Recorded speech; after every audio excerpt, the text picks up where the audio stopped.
Have you ever felt like you were living a perfect dream, only to realize you were just a pawn I did? Imagine losing everything in 60 seconds. Your husband, your house, your money, stolen by those you trusted most. They laughed while I crumbled, but they forgot one thing.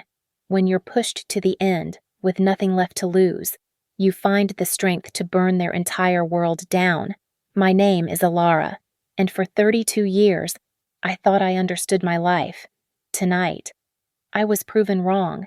The air in the grand ballroom was thick, smelling of expensive perfume and the metallic tang of ambition.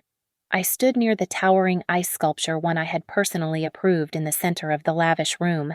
This was my event, my design, from the muted gold linens to the string quartet playing just softly enough. Every detail was perfect. This was my party for Julian, my husband of 5 years, to celebrate his promotion to Chief Executive Officer of Apex Solutions, my father's company. I smoothed the silk of my dress, a deep emerald green. My mother-in-law, Beatrice, glided past me, her beaded gown shimmering. She was a woman in her late 50s who wore her disdain like a priceless jewel. She leaned in, her whisper a venomous dart.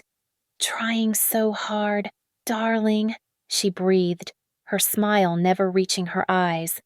"But you still don't belong here." I held my chin high, forcing a polite smile. Her barbs had long since lost their sting, or so I told myself. Tonight wasn't about her. It was about Julian. He was moving through the crowd, a king in his court.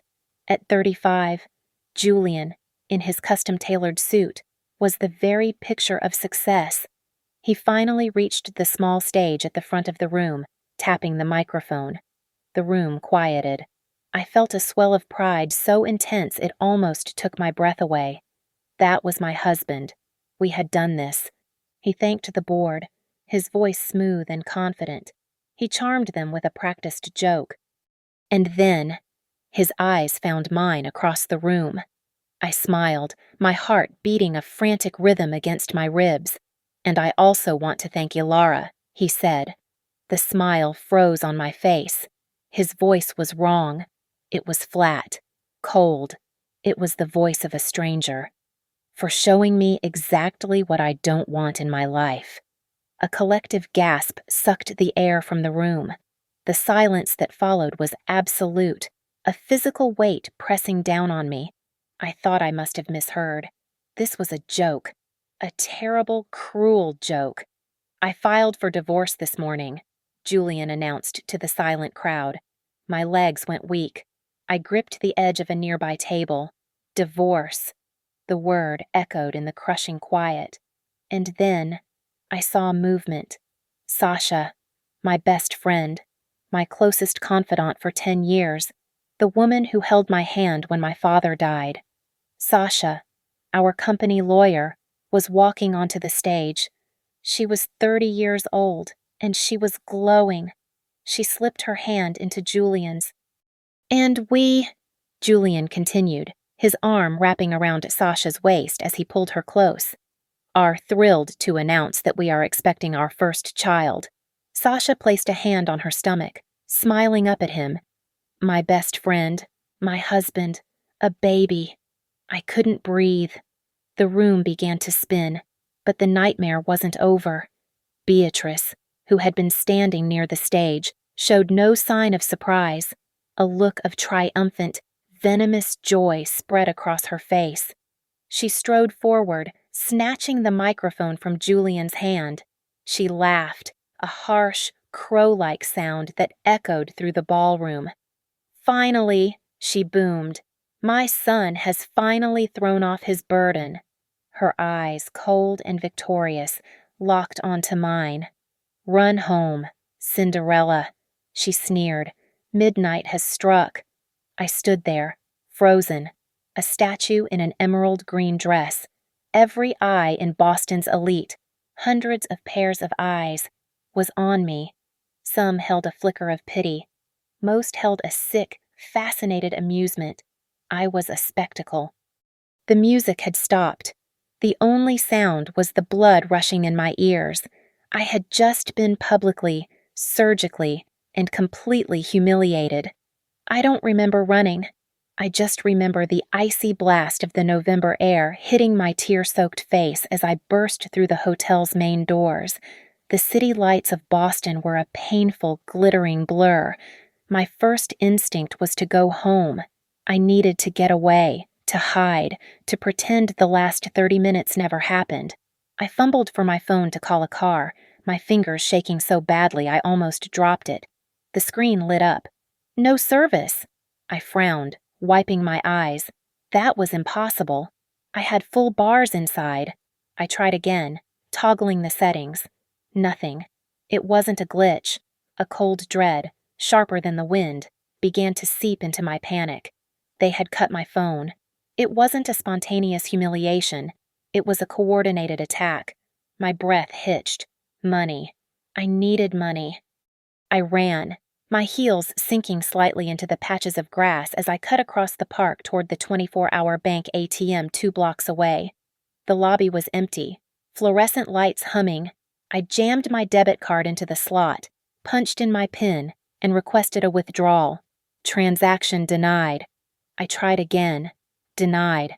I pulled out my backup credit card, the one linked to our joint savings. Card locked.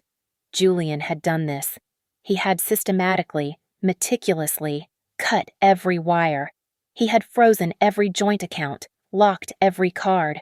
I was standing in a $5,000 gown with nothing, not a single dollar to my name. Desperation clawed at my throat. I ran back to the street, the cold air burning my lungs. I spotted a taxi idling at the corner. I ran to it, pulling the door open before the driver could protest. "Please," I gasped, sliding in. The residences at Clifton Place, the penthouse. He turned, taking in my ruined makeup and evening gown. "You got cash or card?" My purse was stolen. I lied, the words tasting like ash. "At the party. But I can pay you when we get there. I promise. I have money inside." He stared at me for a long, agonizing moment, then grunted and turned back to the wheel. The ride was silent. I stared out the window, watching the city I loved blur past, feeling like a ghost. We arrived. I scrambled out. "I'll be right back." I ran to the private elevator, jamming my key fob against the sensor. The light blinked red. "Access denied." No. I could use the main entrance.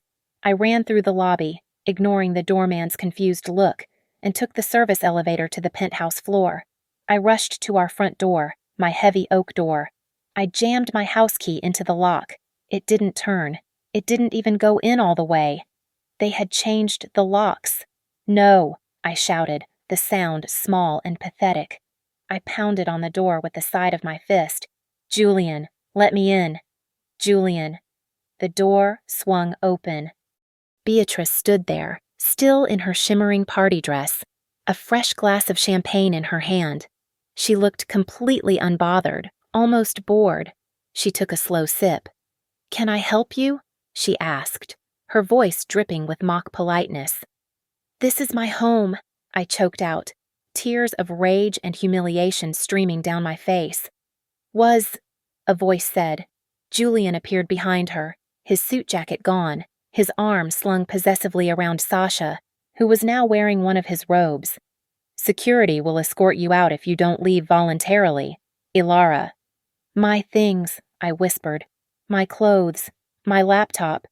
"You won't be needing them," Sasha said, her voice bright and cheerful. She was smiling, a genuine, happy smile. Just then, a building security guard came down the hall. He wasn't looking at me, but at Julian, who gave him a sharp nod. The guard walked past me and placed a single, small cardboard box on the marble floor of the hallway. "That's all you'll be needing," Sasha repeated. My phone, still in my hand, buzzed with an email notification. It had connected to the hallway Wi-Fi. I looked down. The sender was Apex Solutions Human Resources. Subject notice of termination. Dear Ms. Ilara Vance, we regret to inform you that your employment with Apex Solutions has been terminated, effective immediately. For cause? For cause. My job. My father's company. I was outside. The doorman, under new instructions, had politely but firmly guided me to the sidewalk. I stood on the cold concrete, in the heart of Boston, wearing a gown that cost more than most people's rent. I had no money, no phone, no job, and no home. In my hands, I held a small cardboard box containing a toothbrush, a framed photo from college, and a few other worthless trinkets. I had lost everything. I walked for blocks.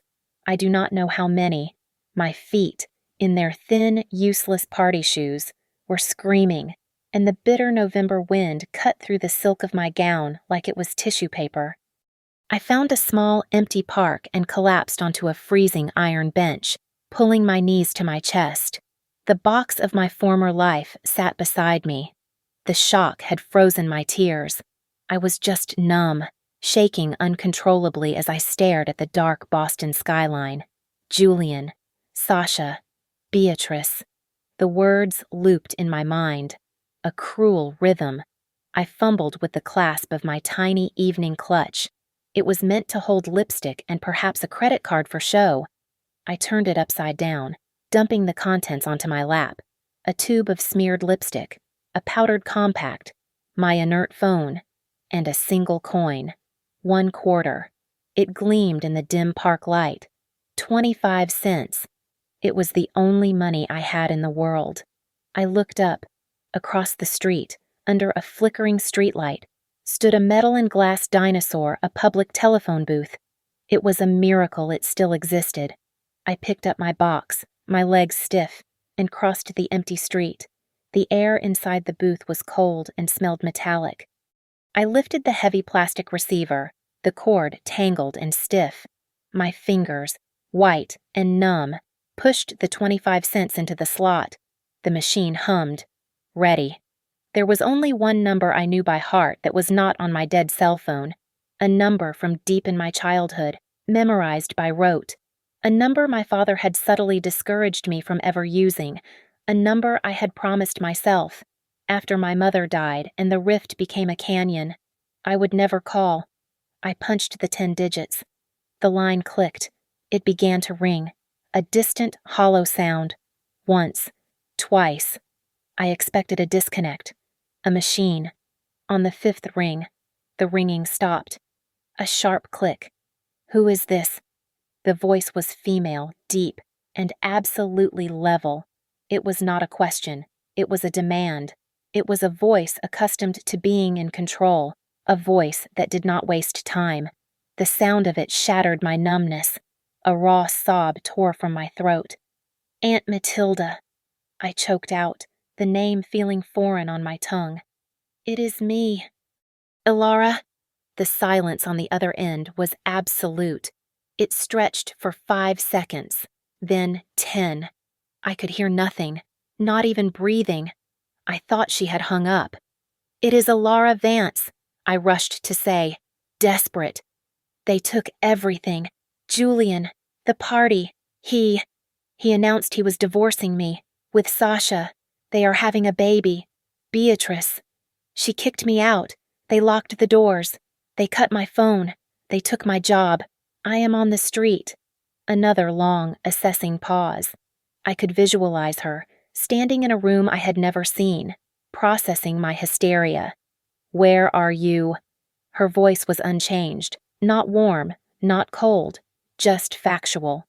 A payphone. At the corner of Arlington and Boylston. Stay there. The line went dead. I hung up the receiver. The connection severed. Stay there. It was a command, not a comfort. I slid down the wall of the phone booth, huddling against the glass to block the wind. Minutes dragged by. 10 minutes turned into 15. The cold was agonizing. Doubt began to creep in. What if that was it? What if she had just listened and hung up, satisfied to hear I had finally hit bottom? It must have been 20 minutes. I was losing hope, trying to summon the energy to move, to find somewhere, anywhere, when I saw them. Headlights. They were bright, clear, and high. A car was pulling to the curb, moving with a silence that was almost eerie. It was not a taxi. It was impossibly long, impossibly black, and gleaming like polished jet. A classic Rolls-Royce Phantom. It stopped directly in front of the phone booth. I stayed where I was, frozen. The driver's door opened, and a man in a crisp, gray uniform and cap stepped out. He did not open the back door. He walked directly to the booth and looked at me through the glass. "Miss Elara?" he asked, his voice polite, his expression unreadable. I nodded, unable to speak. "Mrs. Vance is expecting you." He reached down, took the small cardboard box from my hands, and then stepped back, opening the rear door of the Rolls-Royce. "Please," he said, "come out of the cold." I moved like I was in a dream. I stepped from the grimy sidewalk into an interior of soft, cream-colored leather and dark, polished wood. The door closed with a heavy, soundless thunk, and the world outside disappeared. It was silent. It was warm. The chauffeur returned to his seat, and the car glided away from the curb, merging into the sparse traffic without a single sound. I was no longer cold, but as I sat in the opulent darkness, I knew, with certainty, that I had not just been saved. I had just been claimed. The Rolls-Royce glided through the narrow, gas-lit streets of Beacon Hill and pulled into a private cobblestone courtyard. The chauffeur led me from the car into a small, mahogany-paneled lobby and into a private, wrought-iron elevator.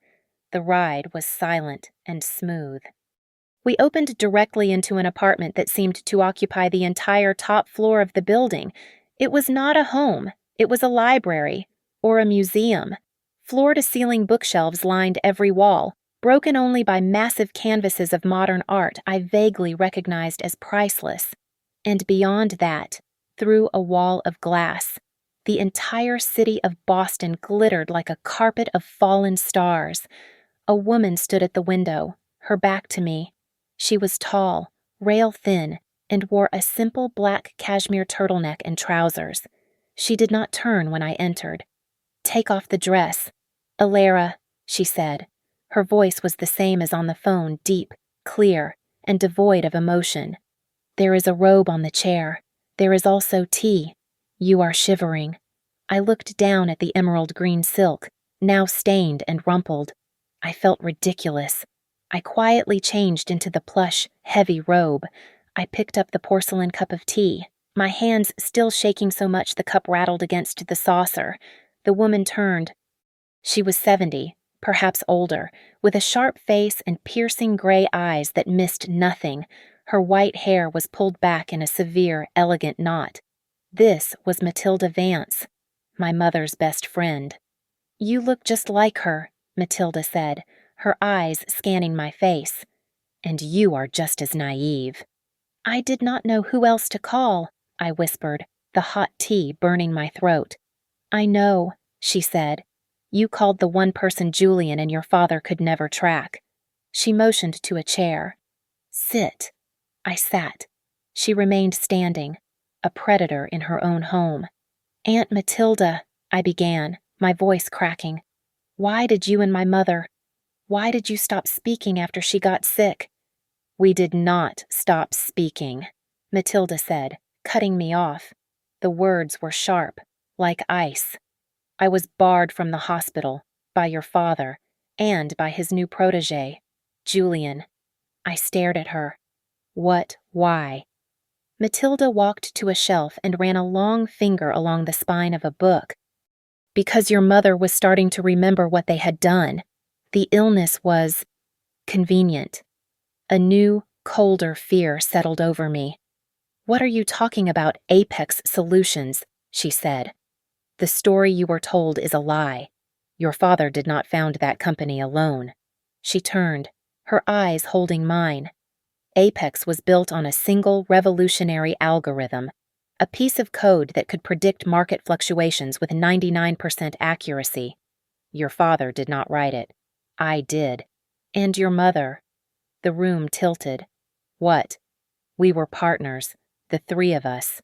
Your mother was the visionary. I was the architect. Your father, he handled the business. After your mother got sick, just a few weeks after she was diagnosed, your father called an emergency board meeting. He brought in a very clever intern to help with the legal side, a young, ambitious man named Julian.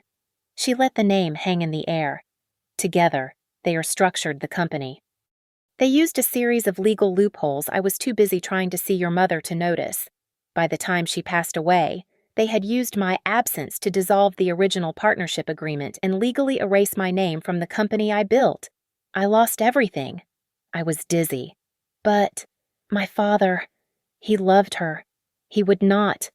Your father loved what your mother created, and Julian saw his opportunity, Matilda said. But there was one problem. Your mother, in her will, left her entire founder's stake to you, not to your father, to you. It was the only piece of the company they could not steal. The tea in my stomach turned to lead. So Julian, he did not marry you, Alara. He married your shares. It was a 10-year courtship, not with you, but with your stock certificate. My mind flew to Sasha, the lawyer, the divorce. A brilliant piece of work, Matilda said with a chilling lack of emotion. Sasha has been Julian's lawyer and his lover for years. I have no doubt she drafted the divorce papers herself, and I am certain I know what they say. Your prenup. Tell me, what were the morality clauses? I tried to think, my mind thick with fog. I do not remember. Something standard. Infidelity. Or mental instability, Matilda finished. I nodded, my blood turning to ice. They did not just throw you a party to announce a divorce. Child, Matilda said, walking back to the window. They staged a public spectacle. They created a narrative. They will have witnesses, all of Boston's elite, to say they saw you unhinged, unstable, erratic. They will use Beatrice's testimony, Sasha's heartbreak as your best friend. They will use your own grief for your father against you. She looked at me over her shoulder. Tonight was not an emotional outburst. It was the final, legal binding step in a hostile takeover that has been planned for a decade. Your mother knew what kind of men they were, Matilda said, her voice quiet, a cold anger humming beneath the surface. She suspected your father's greed, and she was already watching Julian. She saw the way he looked at her work. She told me she was preparing.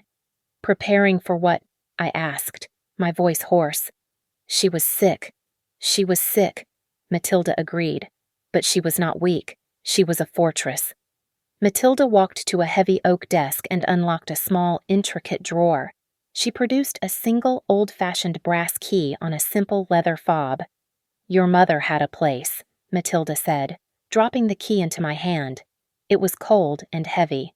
An art studio in the South End. She kept it a secret, even from your father, especially from him. He thought all her time was spent at Apex. The chauffeur, silent and waiting, drove me there. It was in an old warehouse building, the kind that now housed expensive lofts but still smelled of brick dust and old paint. The key slid into a lock on a heavy steel door marked Studio C. The lock was stiff, but it turned. The door creaked open. A wall of dust motes danced in the single beam of moonlight cutting through a grimy skylight. It was exactly as I remembered from when I was a child. The air was still, smelling of turpentine, linseed oil, and canvas.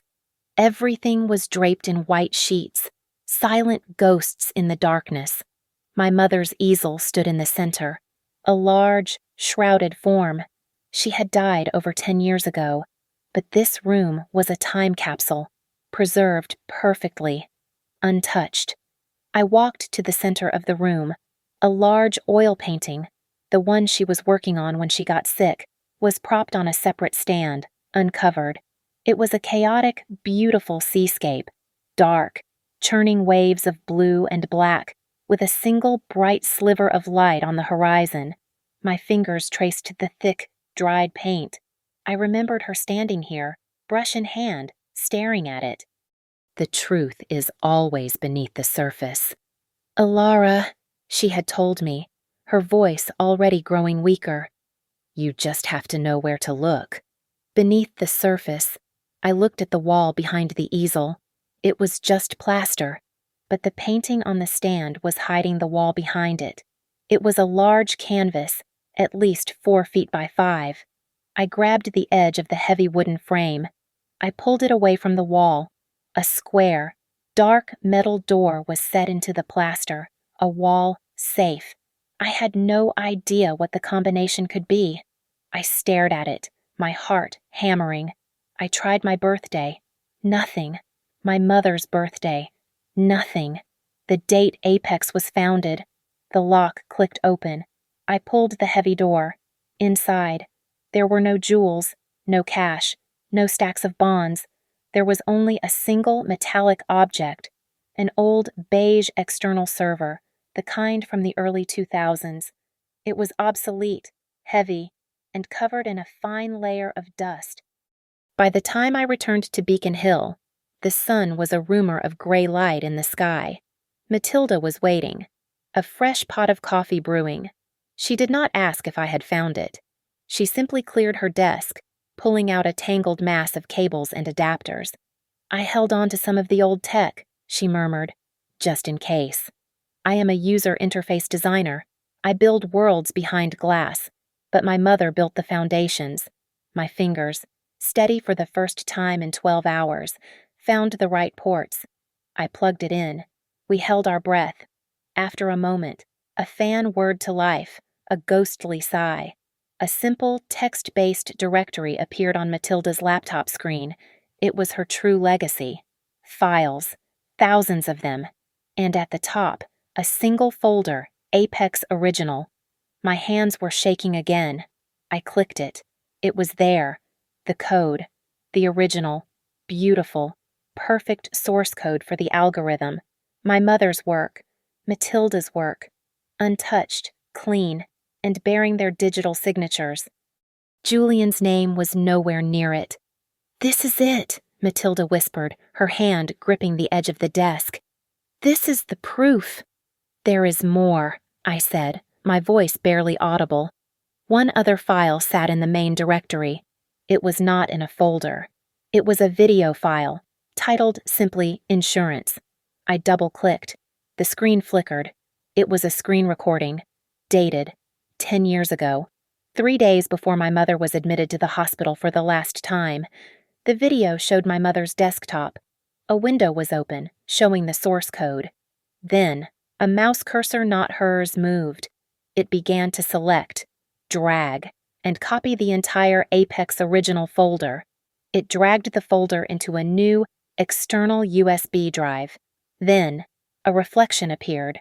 The light in the room had shifted, and for a second, the person at the computer was visible in the reflection on a dark part of the screen. It was Julian, younger, an ambitious intern, his face tense with concentration. He looked right and left, then ejected the drive, and the screen recording stopped. My mother had not just suspected him. She had caught him. He had not built his career. He had not earned his promotion. He had not saved the company. He had stolen it. We had the weapon. We had the video, the original code, the undeniable proof of the theft that had built Julian's entire life. Matilda's legal team was already drafting the preliminary injunctions, preparing for a fight in court. We were organizing our facts, planning a quiet, strategic strike. We were too slow. Julian and Beatrice, cornered and desperate, did not wait to be attacked. They launched a preemptive war. Matilda saw it first. It was just after dawn, barely 48 hours after the party. She was scanning the financial news feeds on a massive wall-mounted monitor in her study. Her posture, usually so relaxed, went rigid. "They are not subtle," she said, her voice sharp and cold. "They have moved." Why, she turned the main monitor to face me. It was the front page of the Boston Chronicle, digital edition. My face was splashed across the top. It was not a professional headshot. It was a candid photo taken at my father's funeral years ago. My face streaked with tears, my expression one of raw, unfiltered grief. Beside it, the headline screamed in bold type, Apex Tragedy New CEO Julian Reveals Struggle with Unstable Wife. My blood ran cold. I stood up and walked closer, my hands shaking as I read the text. The article was a masterpiece of insidious fiction. Sources close to the family, Sasha's voice. I could hear it in every carefully chosen word painted a portrait of a woman tragically unraveling.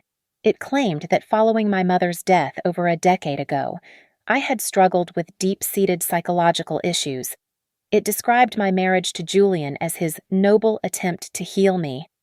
It detailed my paranoid delusions that company employees, including my closest friend Sasha, were conspiring against me. My outburst at the party was not a reaction to betrayal.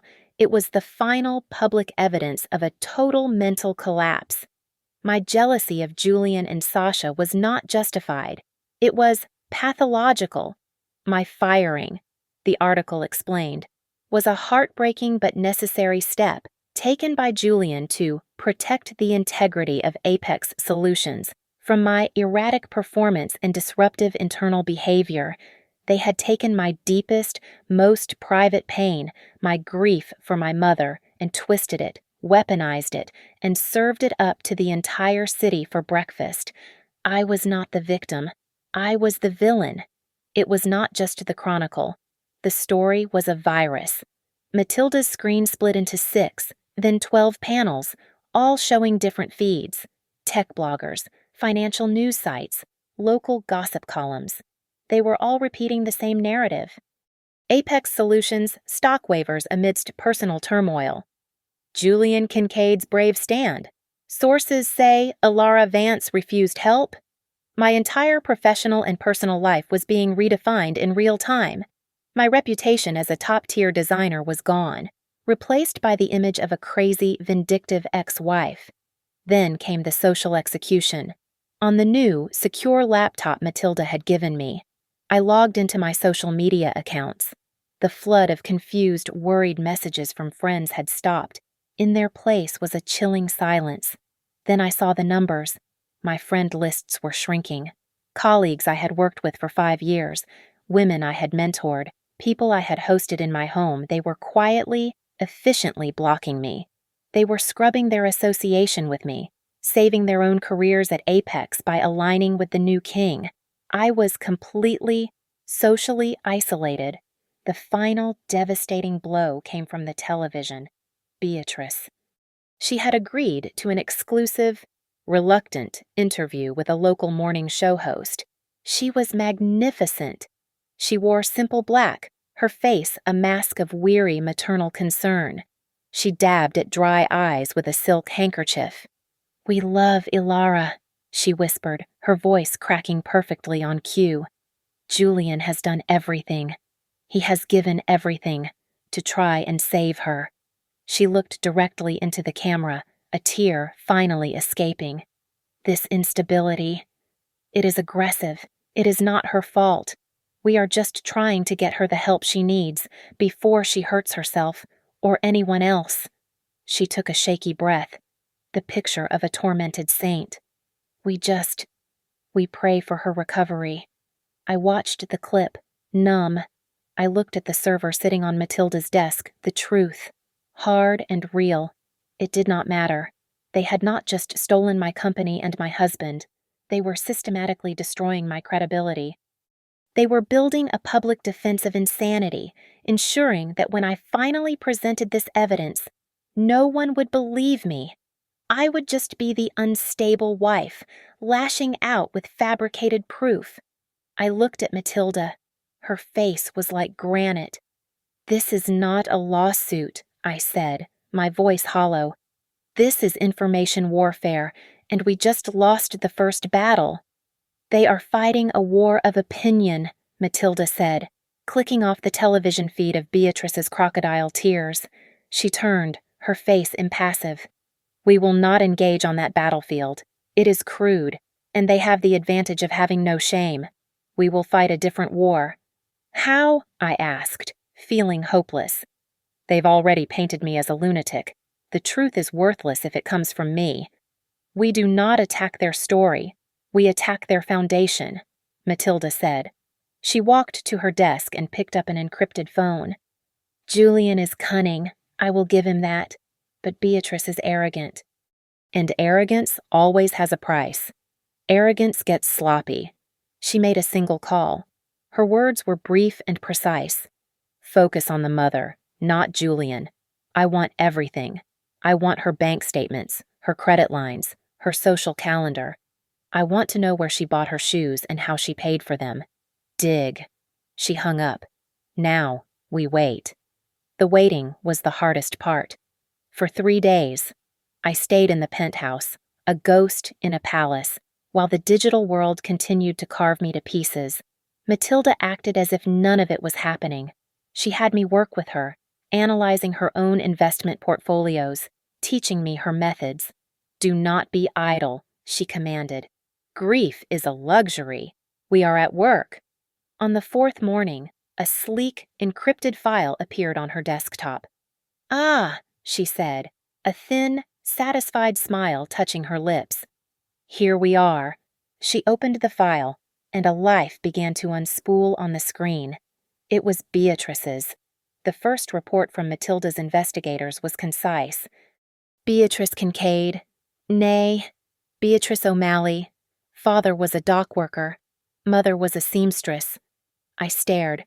She told me she was a Cabot, from the Boston Cabots. A lie, Matilda said, scrolling. Her family has no money. They went bankrupt in the 1980s. She has been living a complete fabrication for 30 years. So she lives off Julian, I said, my mind racing. That is why she is so loyal. That is the first layer. Let us keep digging. The next report was financial. It was a web of shell accounts, cash advances, and quick, high-interest loans. And then we saw the pattern.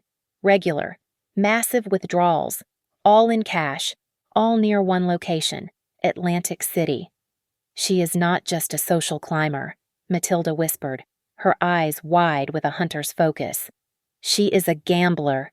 The final report confirmed it. It was not just a hobby. It was a disease. Beatrice Kincaid was a high-stakes baccarat and poker player, and she was legendary for her losses. She was in debt, deeply. How deep? I asked. Matilda opened the last file. It was a simple, terrifying number. The debt was in the 7-figure range, over $2 million, and it was not owed to a casino. It was owed to a private, notoriously violent loan-sharking organization based out of Atlantic City.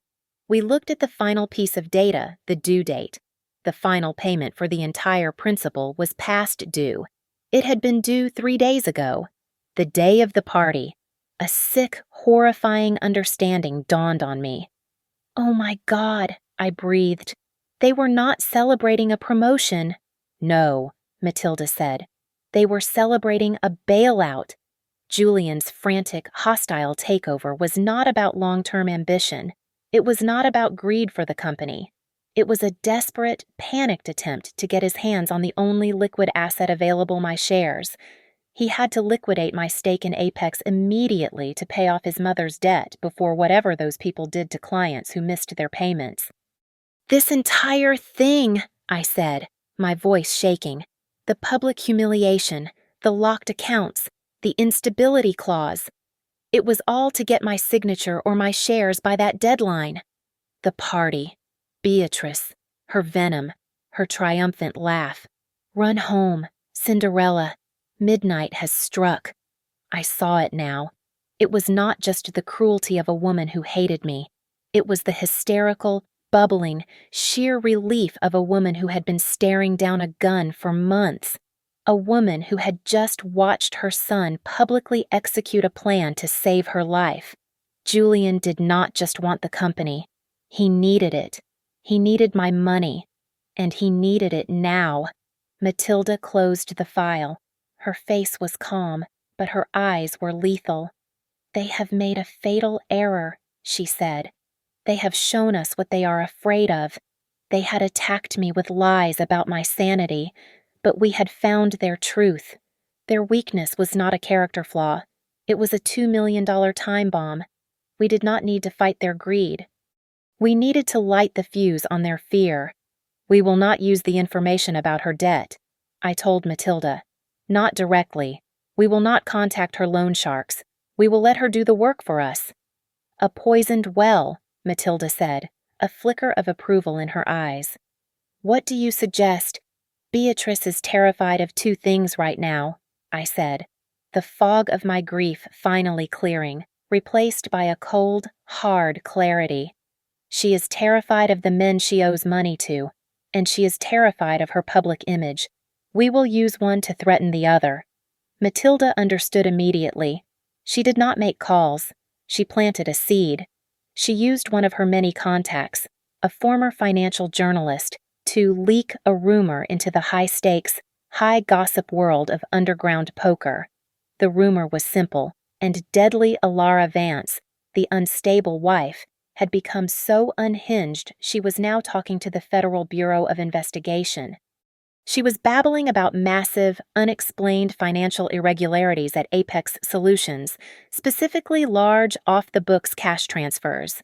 We did not have to wait long.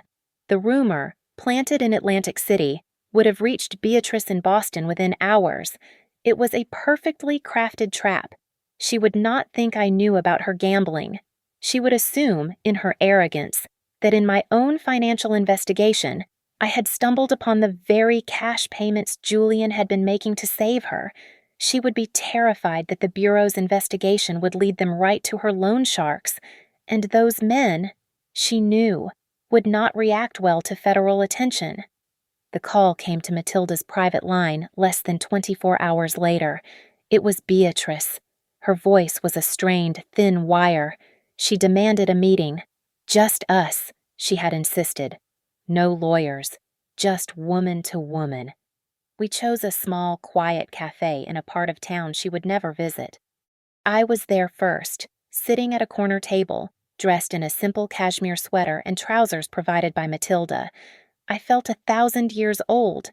Beatrice swept in, 5 minutes late, wearing oversized sunglasses that covered half her face. She sat down, signaling the waiter for an espresso before he even approached.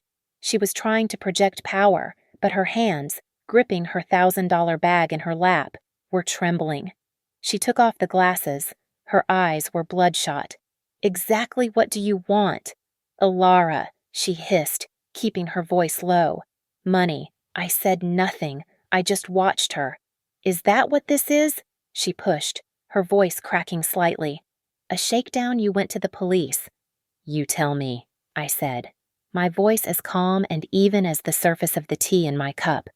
"You are destroying him," she whispered, leaning forward. "You are destroying this family." "You seem to be doing a fine job of that yourself," I replied. Her face flushed with anger.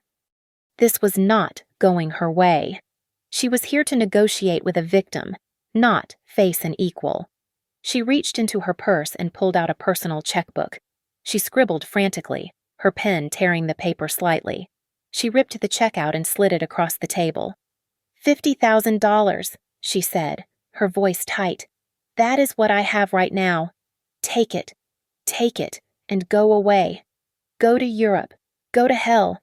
I do not care. Just stop this and leave my son alone." I looked down at the check. $50,000. The price she put on my silence, on my life, on my mother's legacy. I looked back up at her. I laughed. It was not a loud laugh, but it was real. And it was the most terrifying sound she had ever heard. Her face went pale. "You really think this is about pocket money?" I asked, my voice soft. I picked up the check, and without taking my eyes off hers, I slowly ripped it in half, then in quarters, and let the pieces fall onto the table between us. Her jaw dropped. "I do not want your money, Beatrice," I said. "I want to show you something." I reached into my pocket, pulled out my new, secure phone, and unlocked it. I opened a single image and slid the phone across the table, right on top of the ruined check.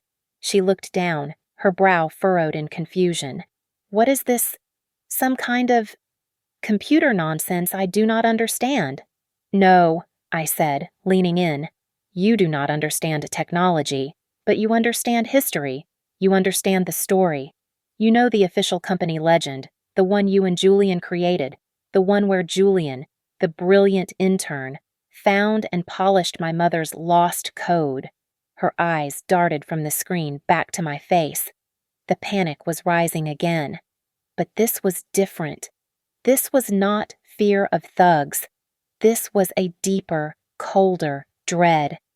That, I said, pointing to the screen, is a screenshot from my mother's private server. It is a small part of the original source code. The real one. The one Julian stole from her hard drive. 3 days before she was hospitalized. I let the words land. Beatrice's face transformed. The manufactured anger, the genuine panic, it all collapsed, replaced by a hollow, gray terror. She did not understand the lines of text, but she understood what they represented. She knew the company origin story was a lie, and she was now looking at the one, single, irrefutable piece of evidence that could unwind everything. It was not just about debt anymore. It was about fraud. It was about a decade-long conspiracy. It was about prison. He built his entire life on a theft, I whispered, and you helped him, and I have the receipt. Beatrice did not run from the cafe. She fled. She stumbled onto the sidewalk, jamming the oversized sunglasses back onto her terrified face. A woman running from a ghost. I did not follow. I walked the 12 blocks back to Beacon Hill, the cold air feeling sharp and clean in my lungs. The power had shifted. The fear had moved. When I entered the penthouse, Matilda was waiting. She was not in her study. She was in the library, sitting before the fireplace, a small, sleek silver audio device sitting on the table next to her. She is moving fast, Matilda said, her voice calm. My man planted a tracker on her coat when he opened her car door outside the cafe. It has a live audio feed. She just arrived back at your old penthouse. She is confronting him, I whispered. She is, Matilda said. She pressed a button. The room filled with silence. Then the distant tinny sound of a door slamming. She has it, Beatrice's voice, thin and hysterical, crackled through the speaker. She has the code, Julian. The original. She has proof. There was a muffled sound of Julian's voice, low and panicked. What? What are you talking about? That is impossible. The server. I do not care about the server, Beatrice shrieked. She showed me. She has a screenshot. She knows. Julian. She knows you stole it. Calm down. Julian's voice was tight, barely controlled. This changes nothing. We just proceed with the liquidation. Idiot, Beatrice screamed. She has us. If you try to liquidate now, she will go public. She will expose you as a fraud. We will go to prison. But if you do not liquidate... Her voice broke, the terror I had seen in the cafe returning. If you do not pay them, Julian, they will kill me. They will kill us both. I am 2 days late. We heard a heavy sigh, then frantic pacing. Julian was trapped. He was caught between prison on one side and his mother's loan sharks on the other. He had no moves left. I will call Sasha, Julian stammered. She will know what to do. She is the lawyer. She will fix this. We listened to the sound of him dialing. The call connected. Sasha, thank God, it is over. The plan, it failed. Alara, she has the original code. She knows everything. She knows I took it. We waited for Sasha's reaction. We expected her to panic, to join Julian in his desperation. Instead, the speaker filled with a cold, terrifying calm. Breathe, Julian, Sasha said. Her voice was like ice. You sound pathetic. Do not do anything. Do not talk to your mother. Do not talk to Alara. Do not talk to anyone. What? Julian sounded baffled. Sasha, did you hear me? She has the code. My mother is... They are coming for her. My father and I will handle it, Sasha said, her voice sharp. Your father. Julian's voice was a mask of confusion. What does your father have to do with any of this? There was a long, chilling pause. And then, Sasha laughed. It was not the laugh of my best friend. It was not the laugh of a woman in love. It was a cold, calculating, amused sound. Oh, Julian, she said, her voice dripping with contempt. You really are not very bright. Are you? You have been so busy playing king, you never even bothered to check the board. Sasha. What are you talking about? Who do you think your mother owes $2 million to? The silence in Matilda's library was absolute. I looked at her, my heart hammering. Matilda's face was granite, her eyes fixed on the speaker. What? Julian whispered. My father, Sasha said, spelling it out as if to a child. You did not think this was all a coincidence, did you? You did not think it was just luck that I came into your life right when you needed a loyal lawyer. You did not think it was just chance that Beatrice racked up an unpayable debt with the one organization in Atlantic City that I control. The blood drained from my face. The entire thing, Julian, Sasha continued, her voice proud. It was our plan, my father's plan. We targeted your mother. We knew she was a degenerate gambler. We buried her in debt. And then, we offered me to you as the solution, your legal aid, your new girlfriend. The loving woman who would help you deal with your crazy wife and your difficult mother. You were our way in. The baby, Julian choked out. A necessary fiction, Sasha snapped. The plan was simple. We use your greed and your mother's desperation to get you to take over Apex. Then, once you had full control, my father would seize the entire company as collateral for the debt, a clean legal transfer. We would have the technology, and you would be left with nothing. Julian was the pawn. He was the mark, just as I was. But now, Sasha's voice turned hard. Now Ilara has the code, the server, the one thing that actually has value. The asset has changed. Julian, we do not just want the shares anymore. We want the intellectual property. We want that server. The threat hung in the air, physical and deadly. So you will do nothing, Sasha commanded. My father and I will handle Ilara. We are very good at getting what we want. Stay out of the way. The line clicked dead. Matilda and I stared at each other.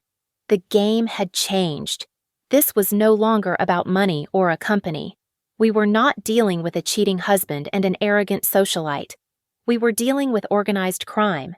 And I was holding the one thing they were willing to kill for. The Apex Solutions boardroom was packed, the air thick with tension.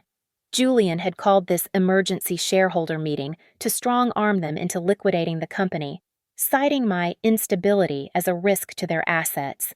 He was on stage, pacing in front of a giant screen bearing the company logo, his face a mask of concerned, decisive leadership.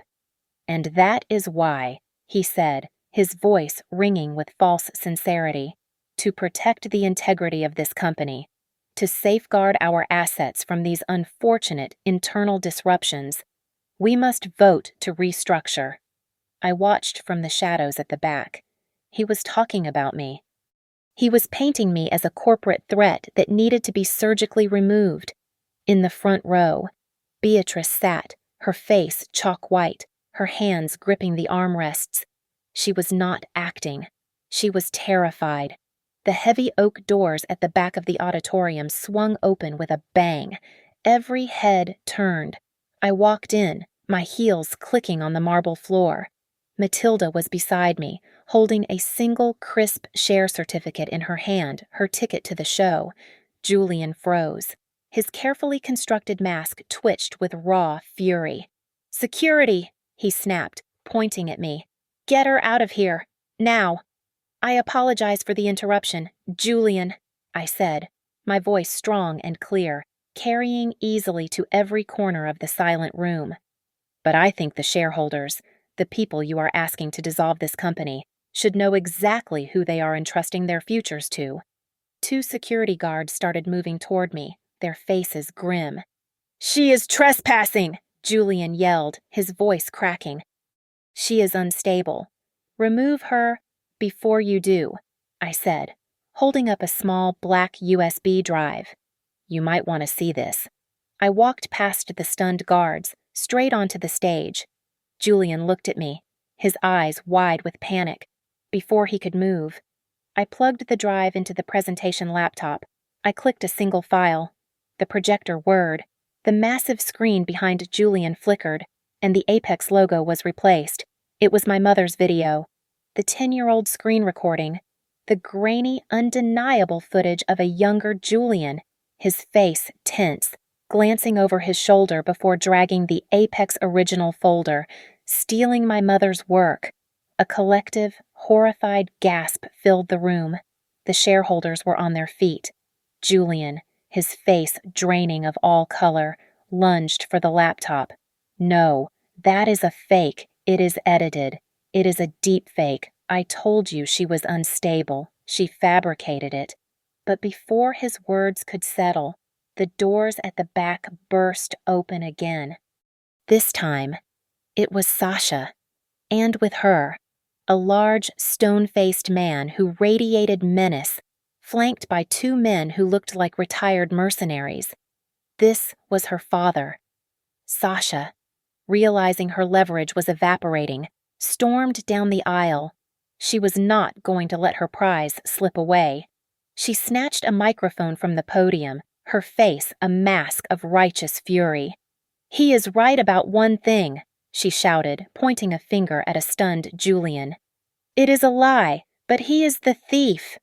The room descended into chaos. Sasha, thinking she was seizing control, addressed the horrified board. "This man, Julian, stole this company. That much is true, but he is also a liar. He agreed to sign the entire company over to us, to my father, to pay off the massive 7-figure gambling debt his mother owes.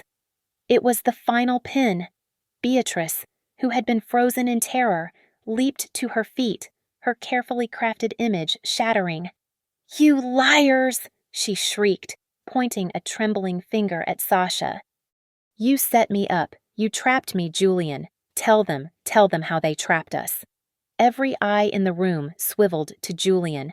He was trapped, cornered by me, by Sasha, by his mother. The polished CEO mask melted away, and a lifetime of resentment and weakness boiled over. He whirled on Beatrice. "You!"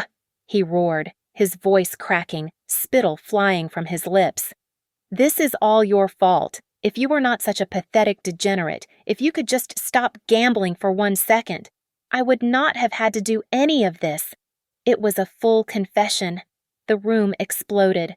The 3 of them, Julian, Beatrice, Sasha, were screaming at one another. It was a beautiful, chaotic symphony of public confessions, fraud, extortion, theft, blackmail. They were handing the entire case to the world, wrapped in a bow, while they were tearing each other to pieces. I calmly walked to the second untouched microphone on the podium. I tapped it. The sharp sound cut through the noise, and the room fell silent, their argument dying in their throats. "Thank you," I said, my voice clear and cold. "Thank you all for that enthusiastic confirmation of the facts. You have made this very easy." I looked at Sasha, then at Julian, then at the ruins of Beatrice. I turned my gaze to the back of the room. "And thank you, Matilda," I said, "for ensuring that the Securities and Exchange Commission and the Federal Bureau of Investigation have been listening to this entire meeting on a live feed." As if summoned by my words, the main doors burst open a third and final time. It was not security. It was not a loan shark. It was a flood of dark blue windbreakers and tactical vests. FBI agents fanned out across the room, efficient and silent. The screaming had stopped. Julian, Beatrice, Sasha, and her father all froze, their faces turning to ash. Julian Kincaid, Beatrice Kincaid, Sasha. You are all under arrest for conspiracy, wire fraud, and extortion. I watched them being cuffed. I watched them being led, white-faced and silent, out of the company they had tried to steal. I stood on the stage, alone, looking out at the shocked faces of the shareholders. I looked up at the Apex logo, my mother's logo, still glowing on the screen. The revenge was complete. But it was not just revenge. It was justice. Justice for my mother. Thank you so much for listening to my story. I would love to know where you are listening from, so please drop a comment below and share your thoughts. Remember to subscribe to Lily Revenge Stories, like this video, and give us extra support by hitting that hype button so more people can hear this story.